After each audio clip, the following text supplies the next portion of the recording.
सुप्रभात श्रोता बंधु आज प्रसंग से आपणक पाई एक आश्चर्य जीवन प्रस्तुत कले। Amen hallelujah. आज मनोनीत शास्त्रांश एफिसियो मंडली निकटकू साधु पाउलक पत्र 1 पर्व 3 पद।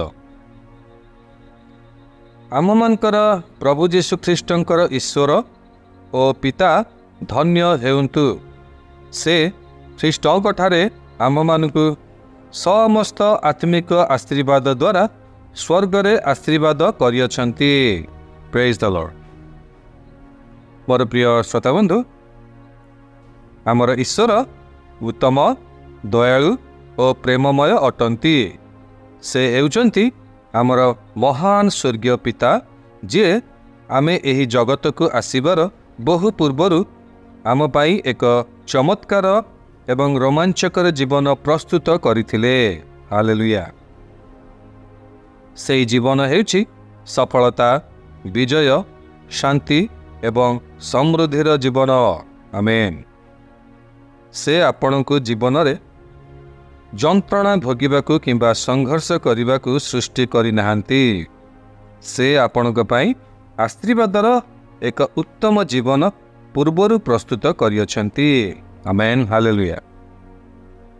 परमेश्वर आदम को सृष्टि कला बेले एही विषय ही करिथिले।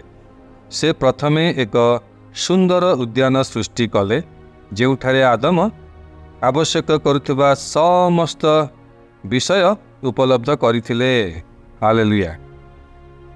तापरे से आदम को सृष्टि करी सेही बगीचारे रखिले, जहा द्वारा से सेठारे रहिबो एवं सेठारे थिबा उत्तमता को उपभोग करिबो। Amen hallelujah. आमर सदा प्रभु परमेश्वर आपण को एहीपरि एक समय आनी अछंती। मोर प्रिय श्रोता बंधु, एवं प्रत्येक यत्नशील पितांक परि मो पाई एवं आपणक पाई से आगुआ योजना से सब करियछंती। तेणु सर्वदा प्रभु को जानतु एवं तांक सहित एकमत होई स्वीकार करंतु जे प्रकृत रे आपण प्रभुंकर आशीर्वाद प्राप्त अटंती। आमेन। प्रभु आपणक पई एते यत्नशील अटंती जे आपणक मुंडरे केते परिमाण रे केश बा चुटी अछि से विषय रे मध्य जानंती।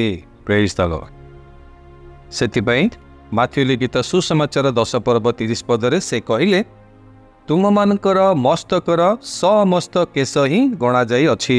हालेलुया। सेथिपई प्रभु चाहू नाहंती जे आपण निज जीवनर कौनसी विषय निमंते चिंतित किंबा भयभीत हुअंतु नाही। आमेन। ईश्वर जानी अछंती जे आपणकर टंका, पोशाक, खाद्य, बासगृह इत्यादि जीवनर समस्त आवश्यकता रही अछि। एही सब विषय पाइबा निमंते आपण विश्वास करंतु एवं ग्रहण करंतु। एक विजयी जीवन निमंते आपण तांको उपरे निर्भर रखंतु, कारण ईश्वर प्रकृत रे मंगलमय और दयालु अटंती। Amen hallelujah. ईश्वर आपण को आज दिन रे विशेष भाव रे वाक्य द्वारा आशीर्वाद करंतु। आसंतु स्वीकारोक्तिर समय मध्य को जीवा, स्वीकारोक्ति करिबा। मो पछे पछे आपण एही स्वीकारोक्ति करंतु। वो ख्रीष्टंक ठारे एक नूतन सृष्टि अटे।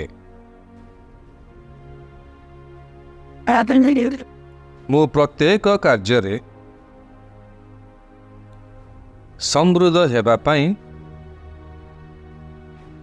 सशक्त एवं बलशाली अटे। मो जीवन रे कौनसी प्रकारर मंदता न रहु, कारण मु ख्रीष्ट जीशुंकर प्रशंसा, आनंद, विजय एवं गौरवर जीवन पाई मनोनीत होइअछि। जीशुଙ୍କ नामरे आमेन। अतिरिक्त अध्ययन निमंते आपण पाठ करंतु गीत संहिता 106 पर्व 1 पद एवं गालातिया मंडली को साधु पाउलंकर पत्र 3 पर्व 9 पद। ईश्वर आपण को आजिर उपासना दिन रे विशेष भाव में आशीर्वाद करने सहित आजिर वाक्य से आपणक पई एक आश्चर्य जीवन प्रस्तुत कले। यही विषय बुझा निमंते प्रभु आपण को साहाय्य उपकार एवं अनुग्रह प्रदान करंतु। आमेन।